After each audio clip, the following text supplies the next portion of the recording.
1,600 good-paying jobs, and it's 6,000 families, moms and dads, sons and daughters, grandmas and grandpas, who can rest easier knowing that their fundamental need for housing is met.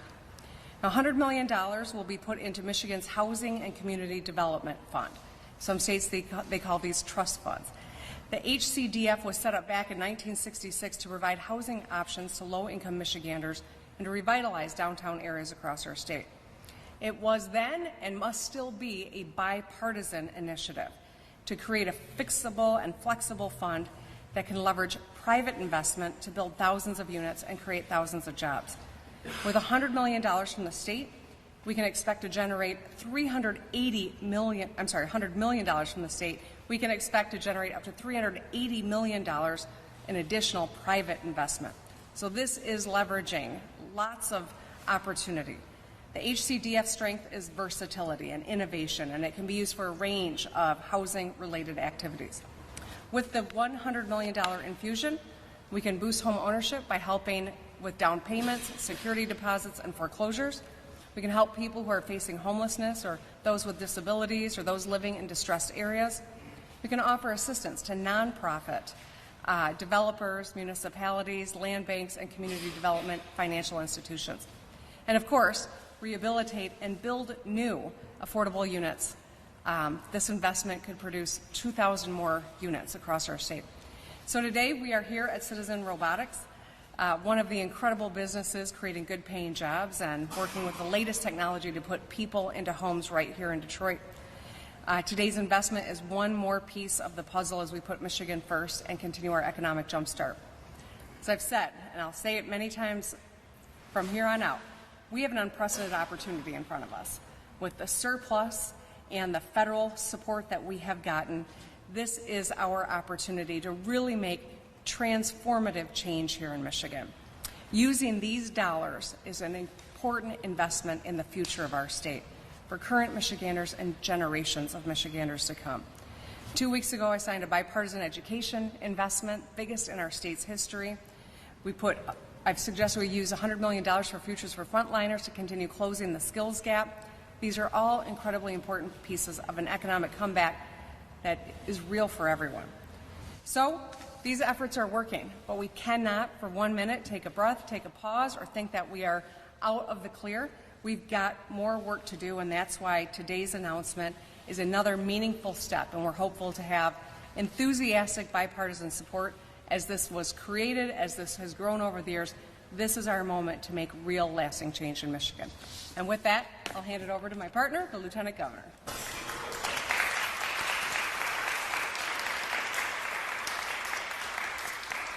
All right, thank you, Governor, and good afternoon, everyone. This is really an important and I think an exciting occasion where we're going to celebrate the opportunity to invest in our communities, to invest in the people, communities across our state who have been clamoring for a long time, letting us know that access to affordable and available housing is critical. I want to acknowledge the folks who've joined us here, obviously Governor Whitmer, our leader. I want to acknowledge the mayor, Mike Duggan. I want to thank Citizen Robotics. Tom, thank you for bringing this to my neighborhood. I can say that. I live here. This is really exciting and incredible. Gary Heidel from MISHDA, our acting executive director, and Deidre, I'm so honored that you've joined us to tell your story. I also want to note that, the leaders here who are gathered, our legislators, our Wayne County commissioners, the important work that this team of elected leaders are doing to try to create provision for these kinds of transformations to be possible in our community. I want to acknowledge Congresswoman Brenda Lawrence, who fought alongside the Democratic members of our congressional delegation to pull down American Rescue Plan funds to the state of Michigan that we can use to invest in opportunities like this. Now, I got to say, I'm probably almost as excited as you, Tom, to be here. I'm an engineer by training, so seeing machines doing stuff gets me really, really excited. My intention as a public official has always been to think about how we can use, thoughtful innovation, progressive reform and efficient modernization to really develop policies and programs that get things done for people. As you said, technology exists to help people, not to replace people, at least when it's used in its best form. So Citizens Robotics, you represent, one of the best innovations in this realm of solving this big social and societal problem by these uses of robotics for construction technologies. Because along with reducing costs, this company is also working with the community to bring in state-of-the-art technologies while increasing the skills of people who choose to work in construction for building a future with more opportunity for more people to be able to also afford the houses that they are working to create. This is the kind of thinking outside of and thinking beyond the box that will help lead to more affordable homes for Detroiters that will be built while bolstering our economy in a way that will help us build back better. I want to take a step back. So starting in the summer of 2019, here in the city of Detroit, I purposefully launched a tour called Thriving Cities, where I visited 19 cities across the state of Michigan to have an open and honest conversation with Michiganders about how we can work together to improve quality of life for people who live in cities. Michigan cities have so much opportunity and so much possibility to offer people. But throughout that tour, it was clear that people in these communities are also faced with many needs that have gone unmet for decades. So the conversation is honed in on 5 key areas: creating generational economic opportunity, increasing access to transportation and mobility services, environmental quality and justice, improving life for children in cities, and increasing access to affordable housing. So in other words, the Thriving Cities Tour was focused on how we can make Michigan better, as well as better meet the needs of people in cities across our state. And in city after city after city, I heard people from Michigan of all ages talk about the importance of having accessible, high quality, and affordable housing. This was either the first or second most important quality of life issue that was listed in every one of those 19 cities. So I'm here, we are here, to let you know that we heard you. Today we are making progress on this very issue. This action is in direct response to those conversations. We're not an administration that just shows up and listens. We show up, we listen, and then we take action that puts Michiganders first. So today's $100 million will be put into Michigan's Housing and Community Development Fund. And we also expect this to generate, again, as the governor said, at least $380 million more in private investment to significantly increase available affordable housing in communities across the state of Michigan. Back in 1966, this fund was set up to provide housing options to low-income Michiganders and revitalize downtown areas, as the governor alluded to. But I want to speak to advocates. We have so many advocates and leaders on affordable housing here.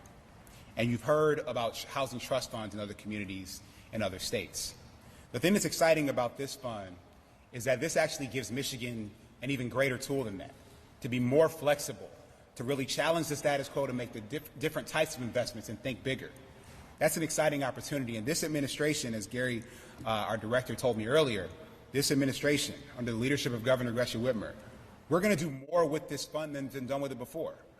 And that's really important because we recognize how deep the challenges are. And so we're going to help people with the fundamentals in a new way. Again, down payments, security deposits, avoiding foreclosure. Solving those issues are the first few steps to removing those barriers for individuals looking to create a home. This is how we start making a difference. Safe and affordable housing encourages and empowers Michiganders to lead lives with dignity and respect. And these funds will allow people in Michigan to access more than just a house. This will help people invest and create homes. This will potentially change the lives of more than 6,000 families. That is an incredible accomplishment. More than 2,000 rental units, leveraging, again, that private investment. This stable housing will allow people to put down roots, become embedded in communities like this one and those that are similar to it across the state. You know, we often say that we are working towards making Michigan a state for opportunity, prosperity, and success for everyone. This is creating equitable access to that opportunity. So as the governor said, I want to reiterate, I'm committed to ensuring that every Michigander has access to safe, affordable housing, and that we continue to make these investments everywhere in Michigan. What comes to mind in me is a quote actually from Mahatma Gandhi, who said that the future depends on what we do in the present. Well, when Governor Whitmer and I took office, we focused on putting Michigan first and getting things done in a way that will make differences in people's lives today, right now. And today's announcement is one of those moments. but we're laying a foundation in the present that will make a difference in people's lives going forward. This is tangible action. This is progress. So thank you for hosting us. I don't know where time went. Thank you for hosting us and having me here for this incredible announcement. And thank all of you who are contributing to creating more available and affordable housing in Detroit and in Michigan. So now it's my honor to hand the podium over to Mayor Duggan of the City of Detroit.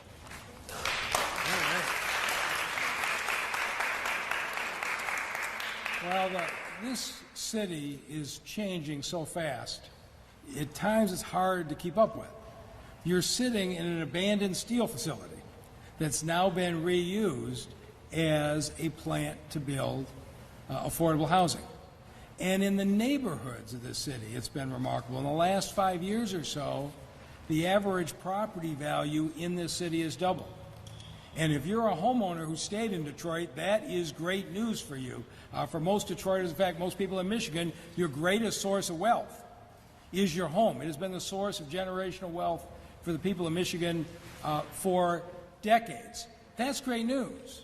But if you're a renter in one of those neighborhoods, what you feel is anxiety, because you don't get the benefit of the appreciation, but you do end up with higher rent. You start to ask the question, am I going to be able to stay in this neighborhood? Am I going to be able to stay in this community? And we have no greater challenge in this city than making sure that those who stayed have a place they can afford, a good quality house or apartment in which to raise their families.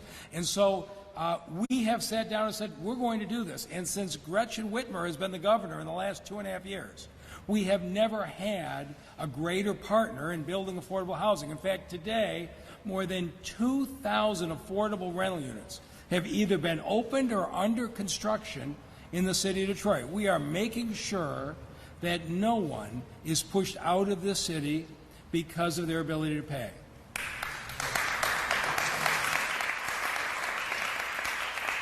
And if the governor's record wasn't good enough, last week she set a new record. And if you didn't see the announcement, the city of Detroit was awarded by MSHDA 7 more projects for 450 more affordable units. Right? And this is the way we're doing it, right? And we're going into abandoned buildings like this one. We made the announcement last week at the long-abandoned Lewis College of Business, an historically black college in this city on Myers, that was going to be torn down, and instead it is being renovated now for senior apartments. And with the $100 million announcement today, that opens up a whole opportunity for more and more housing, more and more renovations. And so last week when MSHDA made the announcement, and I was told that the MSHDA director, Gary Heidel, wasn't going to be there, I called to tell him he was absent. He told me that he was in California on a well-deserved trip, but he has been such a great partner. I said, I can't wait to have you in town to thank you personally. I didn't think it would happen quite so quickly, but let me introduce the great director of MSHDA, Gary Heidel.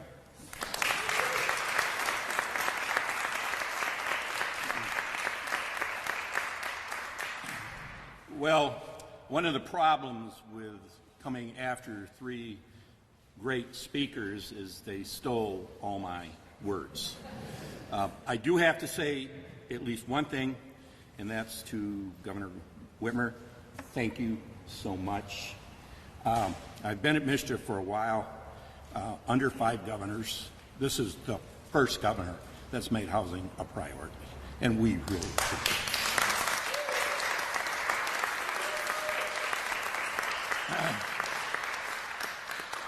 This has been an unprecedented year. It's been absolutely crazy. We have had to really deal with the housing crisis, even more so than we did 10 years ago in the Great Recession. And so within that, we've had a tremendous partner at the federal level. We have stood up a rental assistance program of over $1 billion. We're still spending that money down to help people who could be evicted from their rents. We will be standing up a $243 million mortgage recovery program. That funds still have to be allocated by the state legislature. And then, as you just heard Mayor Duggan say, we did announce a couple of weeks ago the next round of the low-income housing tax credit program, which is the #1 multifamily incentive in the country, and 7 projects were in Detroit. We did do projects around the rest of the state too, though, by the way, including my hometown of Flint. So. But this is the kind of thing that you're seeing happening more and more so, and I give a lot of that credit to the creativeness at the local level. Local leaders, nonprofits, developers of all kinds. Matter of fact, one of those developers is sitting in the back of the room, my good friend Amin Irving, who's done an incredible job working in the city of Detroit too. He probably didn't know I was going to do that, but I can't help because he embarrasses easily. So. But this award of $100 million for the Housing and Community Development Fund, this is incredible. One of the things that we have suffered from in Michigan is the lack of a housing trust fund. 47 states have it. And some of them are a little smaller than 100 million, some are at 100 million. But this is what's kept us from really doing the creative things that we can do to really meet this housing crisis. And this is an example of one of those. I have to give a little shout out to Tom, but also to my staff back at MISTA, our Neighborhood Housing Initiatives Division. They're created in order to look for those new creative things, and they stumbled on this. This is something we actually had conversations with Donald Rensher at the city of Detroit, who works for Mayor Duggan, used to work for me. And we found that, yeah, this makes a lot of sense, and there's great partners in this project too. The Ford is in this. The Detroit Land Bank is a part of this also. So this is the kind of things we're going to be able to do, in addition to those really other things that you heard both the governor, the lieutenant governor, and the mayor talk about that help people find high-quality, affordable homes. It's going to be a unique process, though. As was mentioned, the fund is already in law. It's on the books. The last time it was funded at a small amount was by a bipartisan group of legislators, Representative Steve Tabachman, who's here from Detroit, and he's here. I didn't even see him here.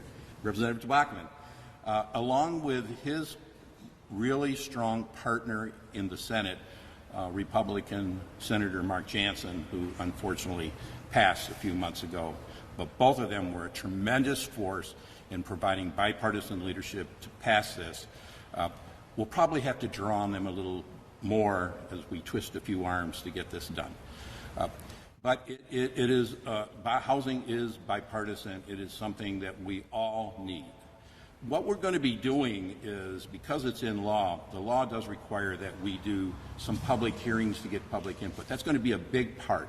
It is going to be critically important that we really talk to the people and the public about what they're seeing as their needs in affordable housing. This is not something that can just come from Lansing or DC, or it really needs to have that public input. We'll be looking for some of our very big partners, our statewide housing partners, for example, CEDM, who is sitting in the audience, the Michigan Housing Council, who does a lot of good work, the Michigan Municipal League, who's a strong supporter, builders, realtors. They're all coming together as part of this effort, and they are helping to define Michigan's first statewide housing plan, which will be done later this year.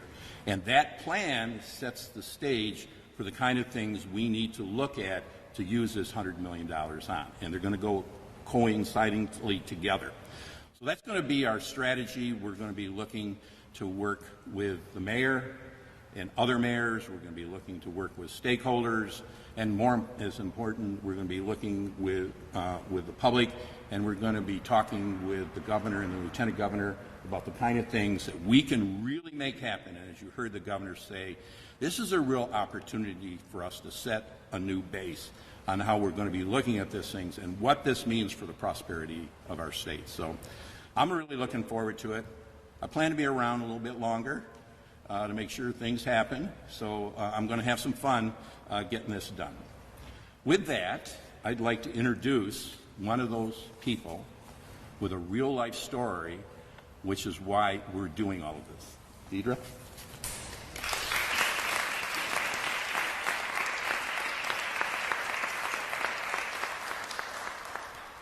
Thank you. Good afternoon. First, I would like to take this moment to thank Governor Whitmer for this opportunity to be able to give remarks. And I would also like to thank my pastor, Pastor Marvin Miles, for his spiritual guidance and also for his support. Growing up in a single-parent home, I can remember constantly moving around just because my mom needed to find somewhere for us that balanced safety and also affordability. While I was able to meet new friends during this time, constantly moving was taxing, and it also created a sense of emotional instability. Fast forwarding into my adulthood, and this trend of moving constantly has been something that has continued. Things financially have just been tough, and my family and I have found ourselves living with other family just so that we could save up to have a place to call our own. Affordable housing is a necessity for my family, and it is also an incredible benefit to all families that are able to take advantage of this opportunity. Affordable housing creates stability within families, and this stability, in turn, provides a platform for improved outcomes in health, education, and ultimately in employment. Affordable housing is especially vital during these times when the COVID-19 pandemic has had such a drastic effect, not just on the real estate market, but housing as a whole. This initiative, this housing initiative, for someone like me, a mother with 2 young children and a student in nursing school, means that home ownership will no longer be a dream, but it will be a reality that my family will be able to experience home ownership. Thank you.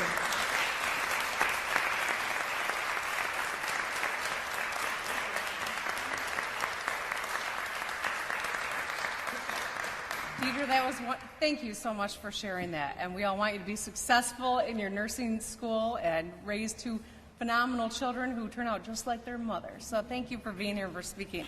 And some of you might be wondering what's with the masks, right? We thought that we didn't have to wear masks anymore. Dr. J has encouraged me to wear masks when I'm indoors and among groups. CDC is issuing additional guidance. It will change. That's one thing we all know from the last year and a half. But I wear it not because I'm worried about me, but because I worry about those who aren't vaccinated yet. So if you're not vaccinated yet, please get vaccinated. It's the best way to stay safe.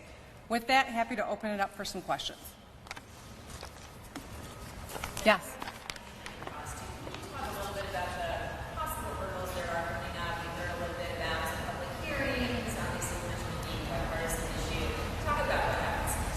I think I'm going to ask Gary to come and chat a little bit. But what we wanted to do was really identify fundamental, transformative ways that we can utilize this surplus. Now, 12 months ago, all the projections were we would have a $3 billion deficit. We have a $3.5 billion surplus. Some of it's because we managed well through the crisis. Some of it's because we've gotten all this support from the federal government.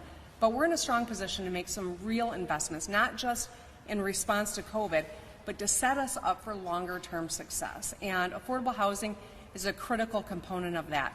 Whether I am in Detroit or Traverse City, I hear about affordable housing, and the needs are crucial all across the state. I know that childcare is as well, and that's why I've been proposing that we do $1.4 billion in that space to support working families. This is an opportunity that we never expected to have. There's no question the last year and a half has been incredibly challenging, to put it mildly, but now we have this chance to really make some investments that spur our economy, that strengthen families, that help people get ahead, and that's why we're making this a priority.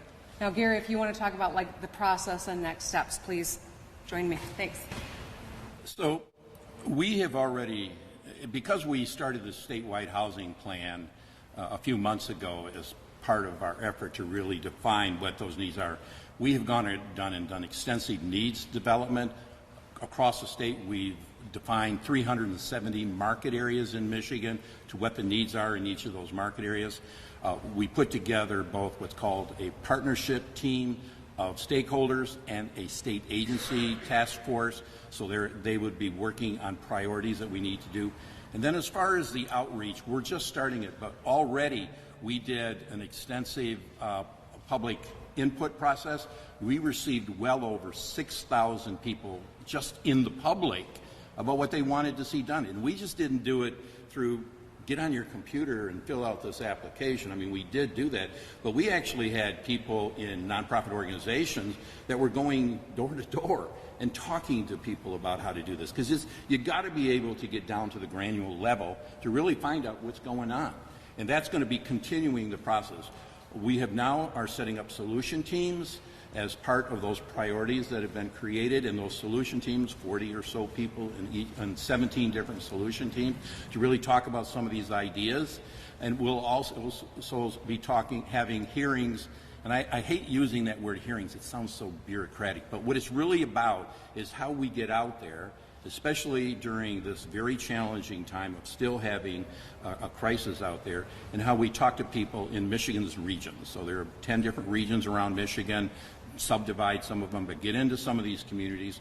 We look to our stakeholders to be a big help in that. So organizations like CDAD and CDM and Community Action, they all touch people constantly in their communities. They come into their offices, they talk to them. It's the same on the state side with workforce offices and unemployment offices. People come in, and we've been using those different vehicles in order to get data on what's going on. That will all come together when we start to put the plan together. It'll be something we will then put back out for public input, similar to the way we do the qualified allocation plan, so that all the stakeholders and all the people can have comment. So it's an ongoing process. Yes? What can we do as nonprofits to help push this legislation forward? Well, I think because it's an interesting process that's going on with ARP funds. They do come to the state. We do work on what those strategies are. We look at the data, but they do have to be approved by the legislature. And it's very important to talk to your local legislators about what you see as important. And it doesn't matter if you're a Democrat or Republican in the legislature, they're all hearing about these problems in their communities, whether it's rural, suburban, urban, neighborhood, they're all hearing this. I mean, I get calls from legislators all the time. We have been in to visit legislators, both Democrat and Republican. They hear it. They know it. And so they want to do something about it. Yeah. Did you have a question? I sure do. I have a question. You said that the legislators hear about it all the time. I just asked my colleague. We haven't heard anything about this. So no, I meant about the problems at the local level. They hear about it from their constituents. But even this program right here, this is my first time actually hearing about it. Yeah. And that's really sad. Yeah. As a legislator. But also, I wanted to ask, this 400 million or whatever, or the 100 million that the state gave, how much of that is going to actually go on to building these homes? Because this 100 million is not for existing homes, but in order to build homes. Is that what you're saying? No. The housing needs of the state that we define vary by 370 market areas in the state. The top priorities were more affordable housing for people with extremely low incomes, rental housing. Homeowner rehab is a critical concept that's needed. Existing homes, homeowners, landlords whose properties need rehab.